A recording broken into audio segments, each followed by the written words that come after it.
welcome to my channel. It's Kayla. So today I'm going to talk to you guys about how I'm studying for the Nasm CPT exam and give you some tips and tricks on how I'm studying to maybe help you, things I've learned. That way if you are studying too, I know a lot of people are worldwide, so if you're studying too, then maybe you can use these to help you prepare for the exam. I actually know the material very well. I was supposed to take my exam this Thursday, but with the whole coronavirus and everything, it got pushed back to April 24th. So I do know the material. I have been studying since November 1st. It was really rocky at first, and it's so much information. The textbook is about 800 pages long.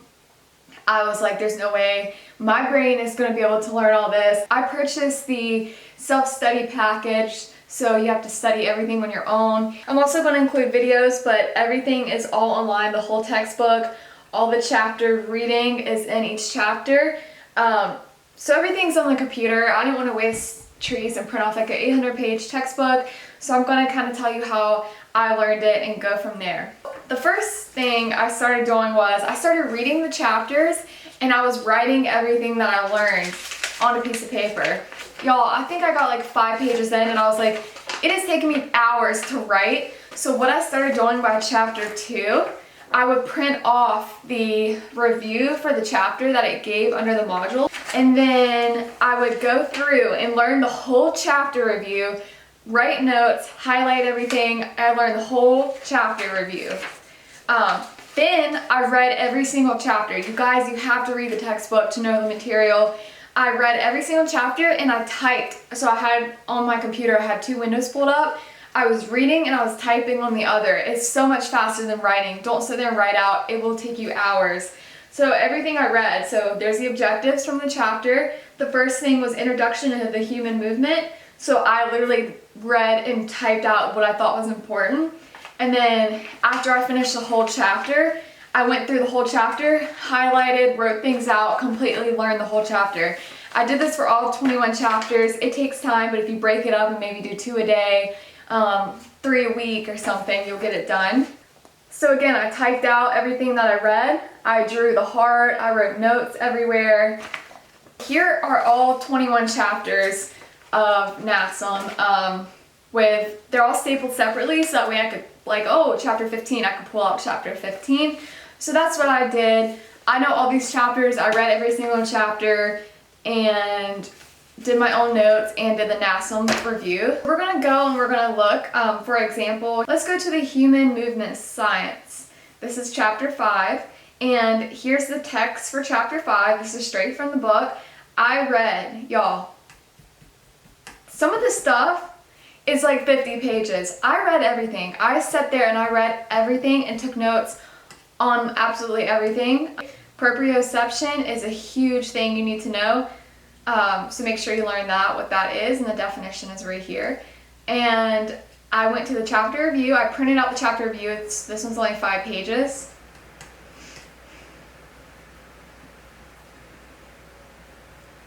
And there's also lecture videos in each chapter.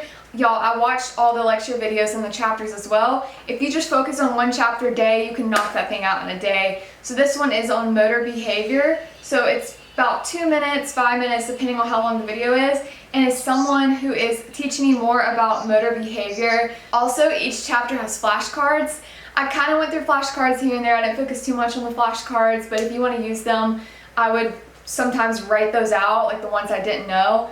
And then also there's a review quiz.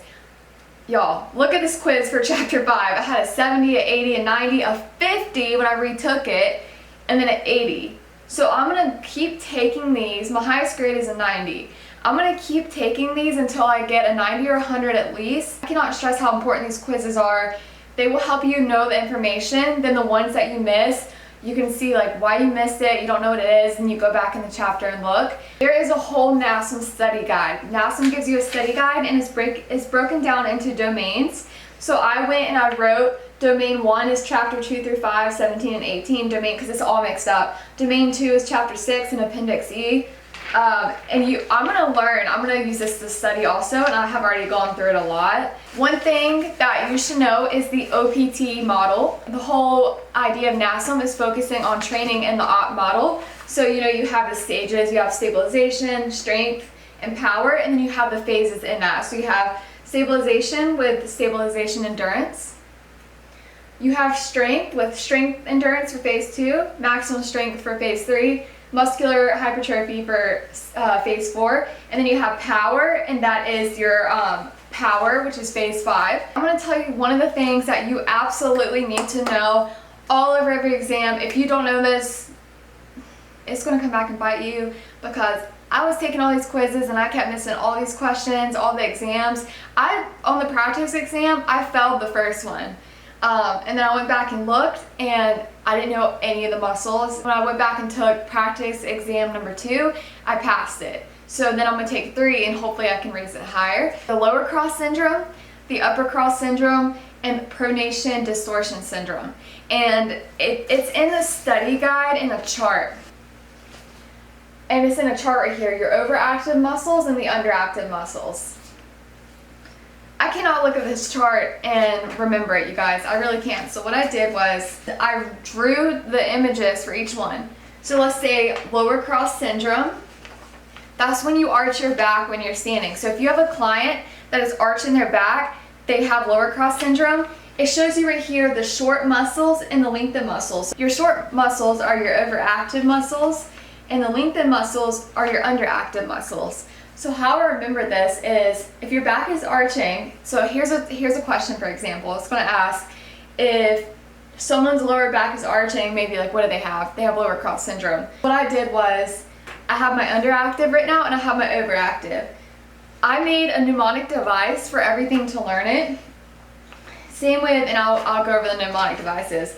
Pronation distortion syndrome is when your knees cave in and their feet is flat. So say if they're doing a squat and their knees are caving in, then you need to know what muscles are overactive and which ones are underactive. And that's what you would need to focus on stretching, foam rolling, so that they won't cave their knees in while they're squatting. Then we have upper cross syndrome. Upper cross syndrome is when they hunch over and their back and shoulders are rounded. And I drew that right here. It's a good way to remember upper, back, lower cross, lower back, and then pronation distortion is just when your knees cave in.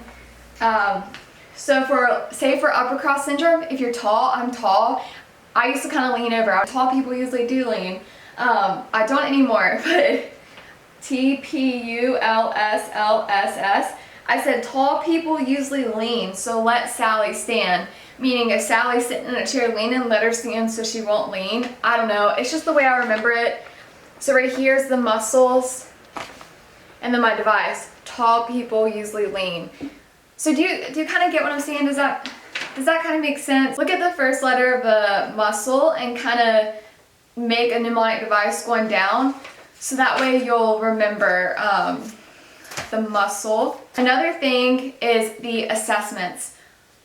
Y'all, the assessments have screwed me on the exams, and every time I watch a video on Nasm or people who've taken the exam, it's a bulk of it is the assessments. So this is also on it starts on page 21. I think it's in chapter 6 as well. So we have the dynamic postural assessments. We have the overhead squat assessment. We have the single leg squat, the pushing assessment, the pulling assessment, and the gait. So questions that I get a lot, I got a lot last night on my practice exam. A client's head is protruding forward during a pulling assessment. What muscles are overactive? So it says right here, during a pulling assessment, the head protrudes forward. Here's the overactive and here's the underactive. The upper traps, the sterno, y'all, I can't say some of these names, the sternocleidomastoid, it's right here. And then your levator scapulae, it's like back in here. So it shows you which ones. You just need to memorize this chart. Write it down to what works best for you. This is just the overhead squat assessment. So I put for this one, if they have there's different parts. If they have a lean forward, if their lower back arch, if their arms fall forward, If their feet turn out, their knees move inward. If their arms fall forward, here's the muscles that are underactive and here's the ones that are overactive. So it will ask, during an overhead squat assessment, a client's arms fall forward. What muscles are overactive or either underactive? So how I remember this, you have the pectoralis major/minor, the teres major, and the latissimus dorsi. So I remember PTL, praise the Lord. So their arms are falling forward, so they're praising the Lord, like praise Jesus. I hope that kind of makes sense. I hope that helps.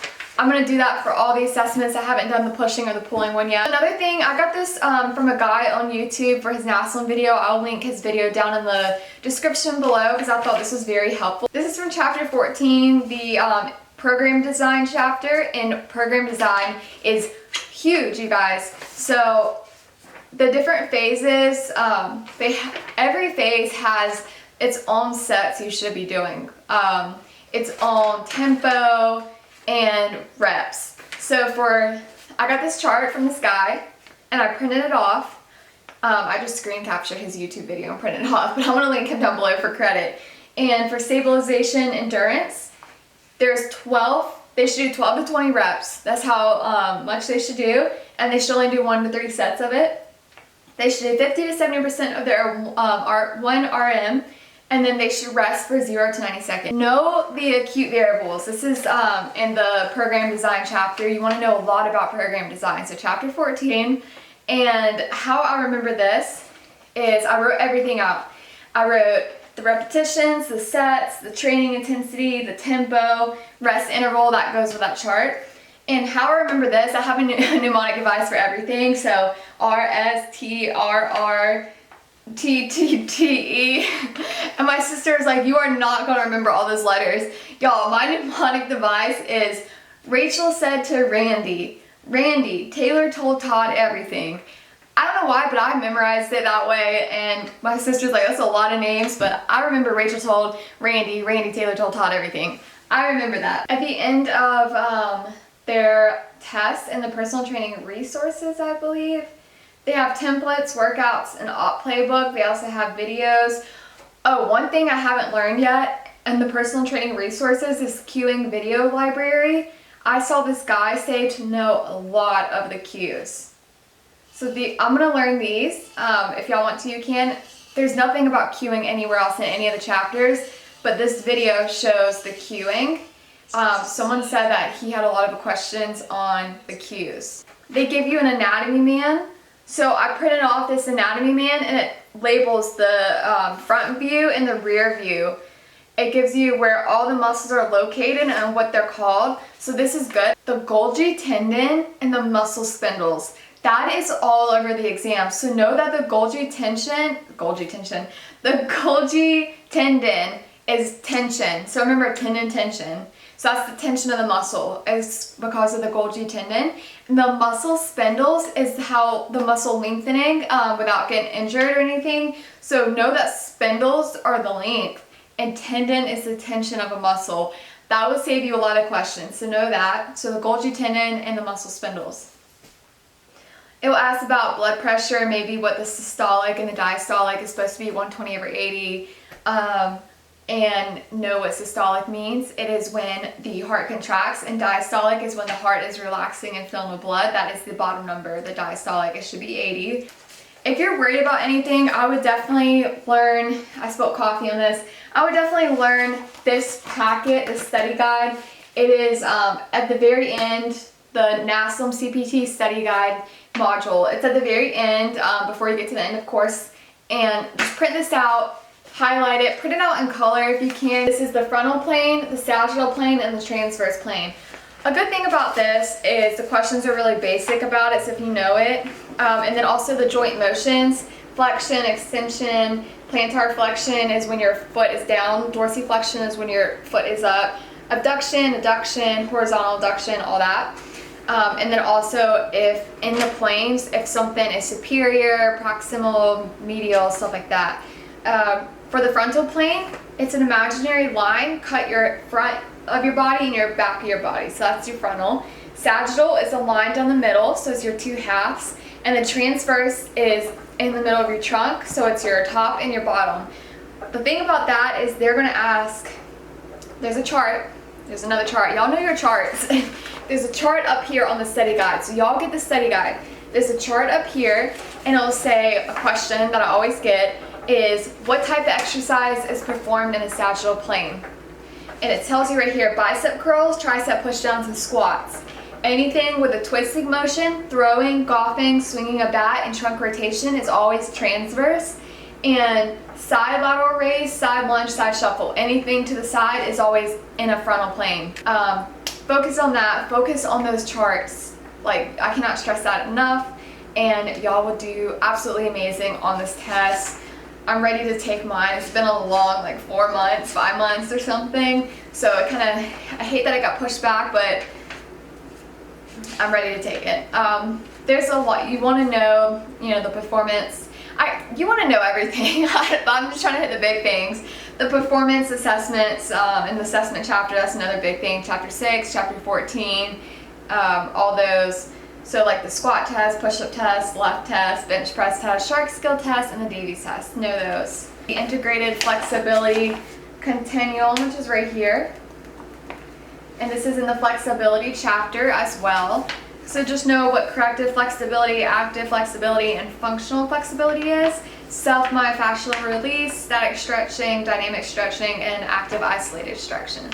It'll ask, like, if you're training, like if you do squats in the peripheral heart action, what should you do next? So with that, the peripheral heart action, it's just rotating how you work body parts. So you don't want to do, if you do lower body, next you want to do upper body, then go back to lower body. So if it says like they start with like bicep curls, they want to do lower body next. So you're just kind of switching upper body, lower body for that, and it'll ask that. And a single set, one set of exercise, great for beginners. So when I train people who's never worked out before, you don't want to kill them by doing like tons of bicep stuff and just back and have like just a split routine. That will kind of hurt them at first and make them really sore and kind of discouraged. The proprioceptive manipulation, so know how the progressions are. So for, let's say for balance, you want to start on the floor because that's the floor is the most stable surface, and then you go to a balance beam, and then a half foam roller, and then a foam pad, and then a balance disc, then a wobble board, and then a Bosu ball. So just know kind of how this progresses. Same with body position with 2 legs, stable is the most stable, then single leg, and then you go to 2 legs unstable, then you go to single leg stable. So just know how that progresses. Take all the quizzes, absolutely all the quizzes for every chapter, learn the chapters. I do think reading helps a big ton. I read the whole textbook, and I know a lot of people have, so definitely reading, writing things out, printing things off. There's also all the appendix you can print off. Do that. Here's just a whole thing about foam rolling. That's Appendix A at the very end, and some exercises. It's probably good to know as well. And know which exercise is performed in which stage. So like stabilization, strength, or power. Power is always going to be overhead ball throws, twisting, strength is squats, bench press, all that. And stabilization, usually if something says single leg or standing single leg, that's always stabilization. So definitely know that. Know which exercise is performed in each plane of motion, sagittal, transverse, and frontal. And the key variables, anything in the op model and what I told you. If y'all have any questions, link them down below. I'm still studying. I'm going to study for another month since I can't take my test for another month because now since the coronavirus is hitting us.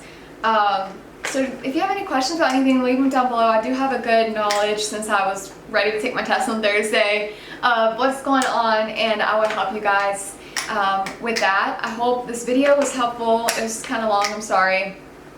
And I'm ready to pass my test, and I know you guys are going to pass it too. Thank you guys for watching, and I'll see y'all next video.